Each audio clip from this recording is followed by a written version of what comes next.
She's all mine. It's true. You're all mine. So chapter 8 is about 3 things to do before entering another relationship. What do you got? What do you think? What would you think is in there? No cheating. Do a lot of personal work.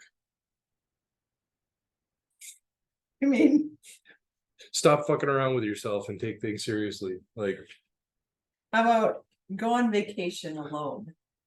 that Have you would ever be done good. that? Oh yeah. Yeah. I have too. I didn't do it because I was trying to recover. I just didn't have anyone that would go with me. Oh. So it's a little different, but I still enjoyed being by myself. When you go on a vacation alone,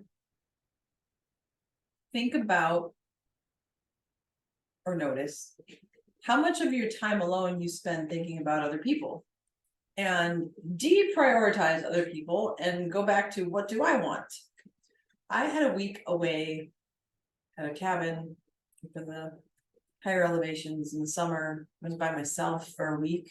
This wasn't related to relationships, but I spent an entire week with nobody looking for me, needing me, or any responsibilities other than what I wanted to do. And I ate sandwiches at weird hours, and I took naps when I felt tired, and I made art when I felt like it, and I went out in the forest when I felt like it. And it was one of the most freeing, wonderful weeks of my life because I completely followed my own desires and my own interests. And that's kind of a thing that we don't do in relationships, is we consider, well, if I want to do that, how does it affect ABC?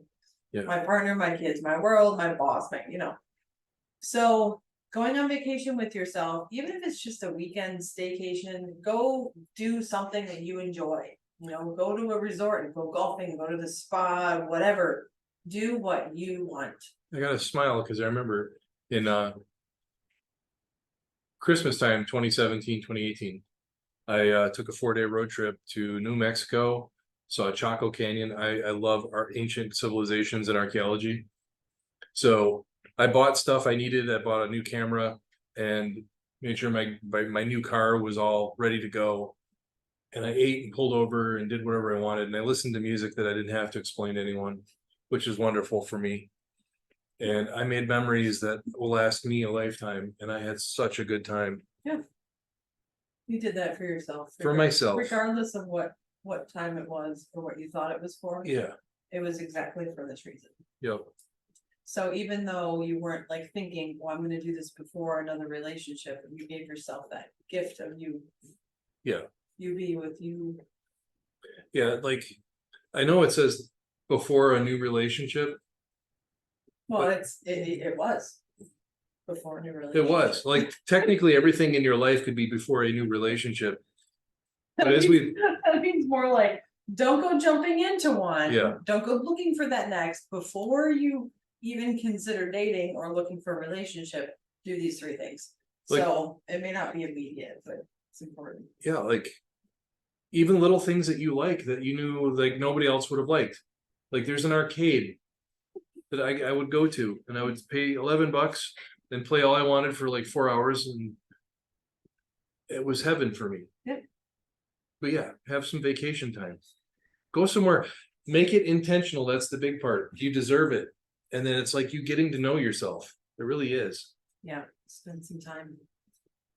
If you can't calm your mental chatter while you're away, you can do this. You're like, I gotta date somebody next really soon. I'm looking for my partner. If you're in that space, you can't wait. You can do this on your vacation with yourself, if you must. Write a list about your ideal partner. And this is attributes.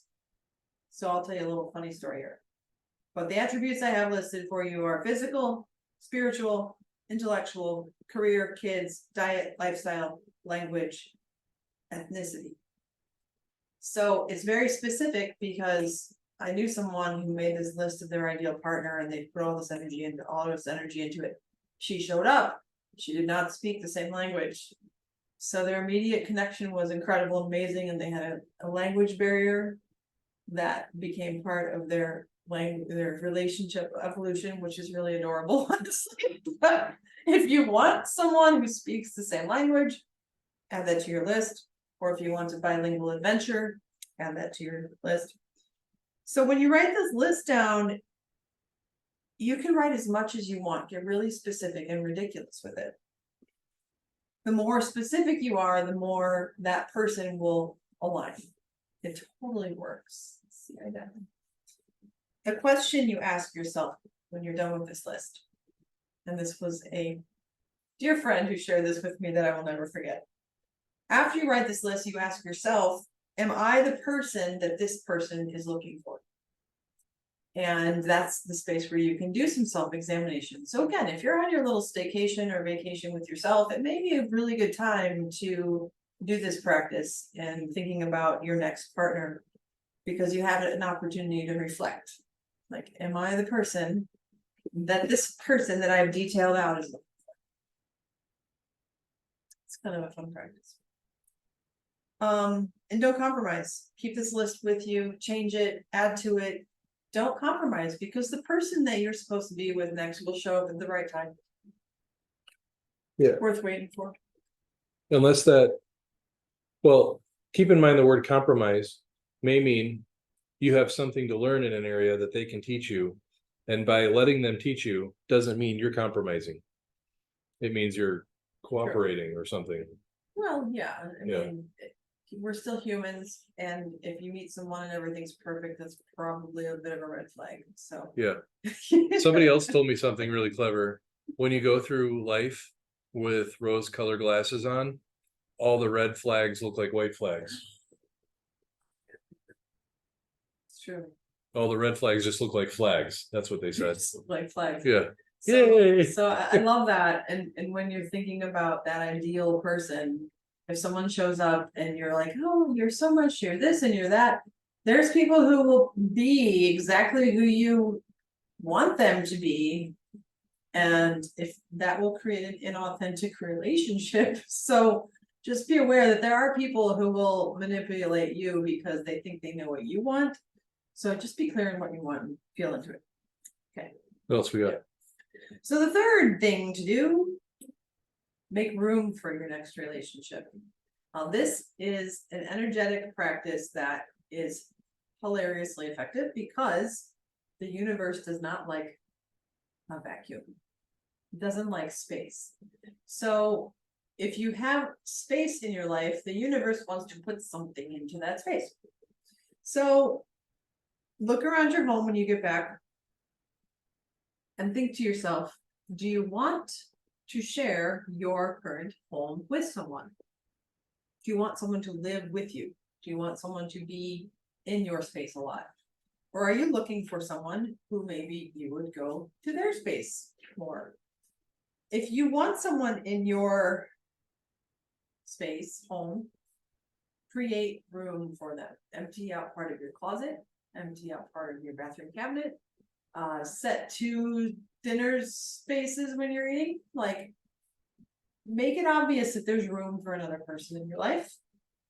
And then also consider what kind of a time commitment relationship can you handle and do you want? So do you want an occasional date a couple times a week? Do you want someone you see 24/7? Do you want to get married and have kids right now? Like, where are you at? What's really true in your desire for your next relationship?